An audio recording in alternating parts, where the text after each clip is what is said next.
డబ్బున్నోళ్ళకి వాళ్ళ car loan అనేది కేవలం 1% మాత్రమే వాళ్ళకి ఇంట్రెస్ట్ రేట్ అంటూ పడుతుంది.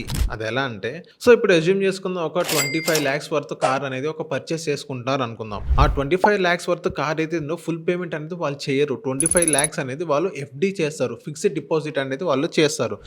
చేసిన తర్వాత ఫిక్స్డ్ డిపాజిట్ పైన ఓడి అంటే ఓవర్‌డ్రాఫ్ట్ అనేది వాళ్ళు తీసుకుంటారు. ఫిక్స్డ్ డిపాజిట్ పైన ఒక 90% వరకు ఓవర్‌డ్రాఫ్ట్ అనేది మనకు వస్తుంది. దానిపైన ఇంట్రెస్ట్ రేట్ ఎంత పడుతుందంటే, ఇప్పుడు ఏదైతే మన ఎఫ్‌డి ఇంట్రెస్ట్ ఉందో దాని మీద నుంచి ఒక 1% మాత్రమే పడుతుంది. ఇప్పుడు ఎఫ్‌డి రేట్ వచ్చేసి దగ్గర దగ్గర ఒక 6.5% వరకు ఉంది ఎఫ్‌డి రేట్.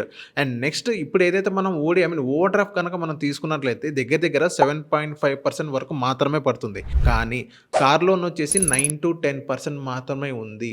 అక్కడ మీరు కాలిక్యులేషన్ అయితే చేసుకోండి. ఎంత డిఫరెన్స్ వచ్చిందో. ఇప్పుడు 25,00,000 వర్త్ ఏదైతే కార్ కొన్నారో వాళ్ళు అదే ఎఫ్‌డి చేసుకున్న తర్వాత ఒక 22,00,000 అనేది వాళ్ళకి ఓడి అంటూ రావడం జరుగుతుంది. దానిపైన 7.5% మాత్రం ఇంట్రెస్ట్ రేట్ అంటూ వాళ్ళకి పడుతుందనమాట.